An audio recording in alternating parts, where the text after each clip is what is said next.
Oi, gente, tudo bem com vocês? Nesta madrugada, estamos aqui para trazer uma reflexão um pouco sobre a nomenclatura da palavra mais comum conhecida, Bíblia, trazer uma clareza maior sobre essa nomenclatura para vocês. Quero também indicar esse livro aqui para vocês, que é muito bom, né? Bíblia, a história escrita por trás do livro. É de um teólogo muito bem aceito, muito bem conceituado, do qual eu tive a honra de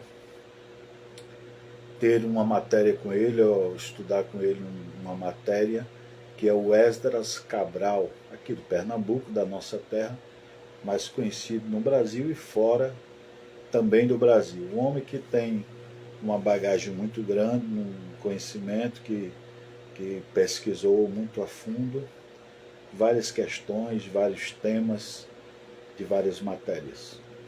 Nós queremos falar um pouco sobre a Bíblia, que é um dos livros mais vendido no mundo. E sabemos que por ser um livro mais vendido no mundo e mais usado, mais utilizado, acredito que quase toda a religião ou todas as religiões utilizam a Bíblia ou alguns trechos dela, algumas partes.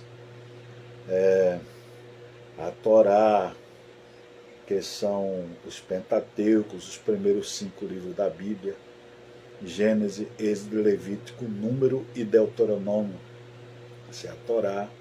Tem também a Torá oral, que é uma narração mais comprida, mais detalhada sobre esses 5 primeiros livros, dizem escrito por Moisés. Tem também a Mishnah e a Gemara, o Gemara e Mishnah. E além disso, que é um comentário o comentário da Torá, e a Torá oral ela já é o comentário da Torá escrita. Aí tem a Gemara, que é outro comentário, tem a Mishnah, que é o comentário dos comentários, e tem o Talmud, que é ainda uma mais ampla explicação acerca dos comentários da Torá, onde traz leis e costumes e tradições para aquele povo judeu. E com todo respeito, aqui nós falamos não de forma a criticá-los, mas de forma muito respeituosa. Apesar de cristão, e entendermos que o cristão ele não tem nada que a ver com o judaísmo. A grande questão na época de Paulo era que alguns cristãos queriam judaizar o cristianismo. Alguns cristãos estavam querendo trazer aquilo que a Bíblia diz que o fim da lei é Cristo, e que não havia um homem sequer, um justo sequer, e que todos estavam destituídos pela lei, porque a lei ela mata, a lei ela, se você desobedecer em um ponto da lei, você é condenado por todas.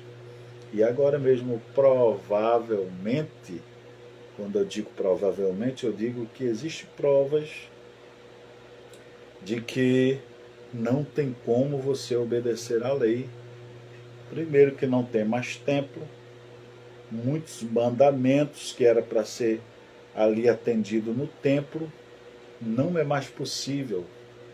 3% dos mandamentos, dos 613 mandamentos, uma parte mandamentos positivos, e 365 parte desses mandamentos, o número exato da quantidade de dias do ano, eram chamados de mandamentos negativos, que são aqueles que não pode, não faça, não coma, não usa, tudo que leva a nomenclatura não, não, não.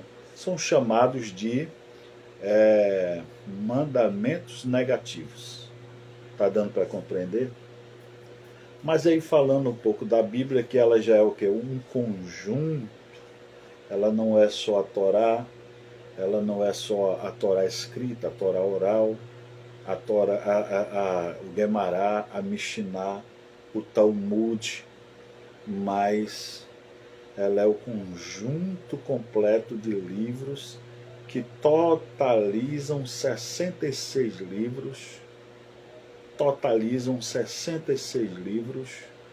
duas alianças, o qual, com todo respeito, meus irmãos judeus discordam, diz que não existem duas alianças porque eles tentam unir a velha com a nova e, na maioria das vezes, não acreditam na nova aliança.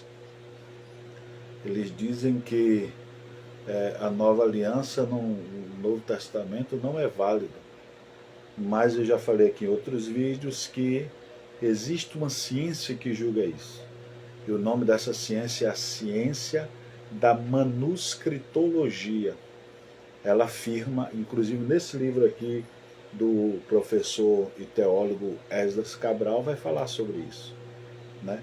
Ela diz que para um documento se atestar de sua veracidade, tem que ter no mínimo três escritos, três escrituras, três cópias da escritura original. Só isso, 3 cópias da escritura original. Porém, inclusive aqui o Esdras Cabral, ele conta aqui um testemunho que uma certa feita, ele numa sala de aula, o professor dizia que o Novo Testamento não tinha validade alguma. E eles se valiam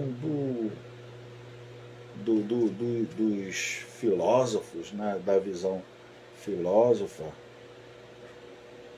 E esse professor e teólogo Esdras Cabral, ele vai entrar dentro desse mesmo tema que eu estou falando, dizendo o seguinte depoimento,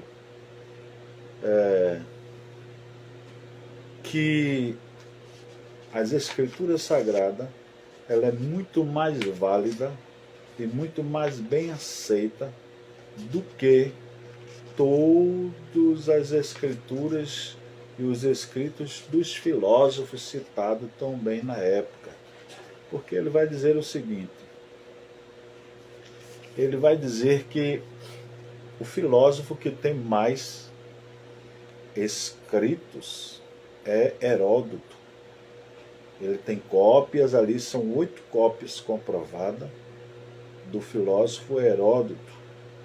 Porém, se não me falha a memória, eu estava procurando aqui, mas eu não consegui encontrar a página.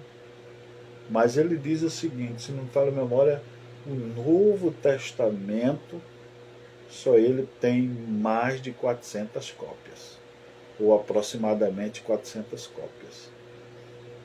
Com isso, ele afirma diante da universidade que o Novo Testamento é mais válido do que todas as outras escrituras filosóficas que ensinam tanto nas vossas universidades.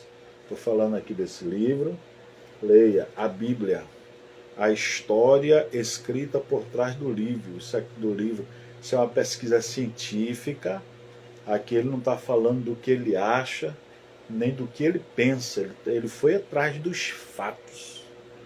E o cristão não é burro como muita gente pensa. Para você ter uma ideia, a igreja é o único lugar, o único recinto onde o doutor senta para ouvir um semi-analfabeto pregar e ensinar. Através do quê? Do dom da ciência e da sabedoria. Dom da ciência e da sabedoria. E muitas das vezes o doutor não entende isso. Como ele consegue entender isso?